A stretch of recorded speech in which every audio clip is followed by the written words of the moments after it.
14 ফেব্রুয়ারি বিশ্ব প্রেম দিবস বা ভ্যালেন্টাইন্স ডেতে প্রেমিক প্রেমিকাদের কাছে গোলাপ ফুল অন্যতম একটি প্রধান উপহার।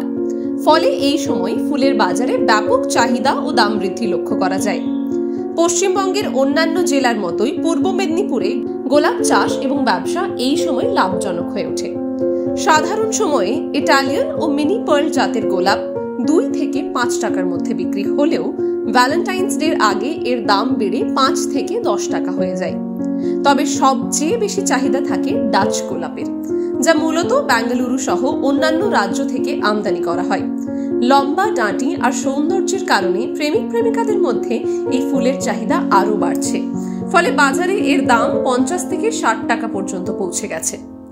পূর্ব মেদিনীপুরের কোলাঘাট ও দেউলিয়া বাজার সহ একাধিক স্থানে ভ্যালেন্টাইন্স ডের আগে থেকেই ব্যাপক পরিমাণে গোলাপ বিক্রি চলছে।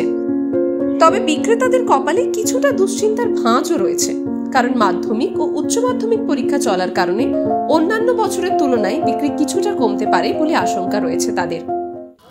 আপাতত আজকে মার্কেটে আজ থেকেই মোটামুটি বোঝা যাচ্ছে যে গোলাপের চাহিদা ভালোই আছে।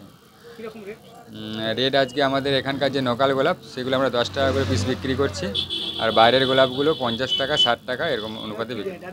ডাচ গোলাপ ব্যাঙ্গালোর থেকে।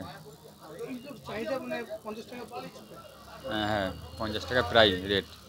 না এবারে একটু আমাদের মনের মধ্যে একটু ভয় আছে এই কারণে, কারণ যেহেতু সামনে মাধ্যমিক উচ্চ মাধ্যমিক দুটো রয়েছে, হয়তো কমের ব্যাপারটাও মানে কাস্টমার একটু কমও হতে পারে। তবে সামগ্রিকভাবে এই বিশেষ দিনে ফুলের চাহিদা ও উচ্চ মূল্যের কারণে চাষি ও ব্যবসায়ীদের মুখে স্বস্তির হাসি দেখা যাচ্ছে। অন্যান্য সময়ের তুলনায় এই এক দিনেই তারা উল্লেখযোগ্য পরিমাণ মুনাফা করতে পারেন, যা তাদের সারা বছরের ব্যবসায় বড়সড় প্রভাব ফেলছে।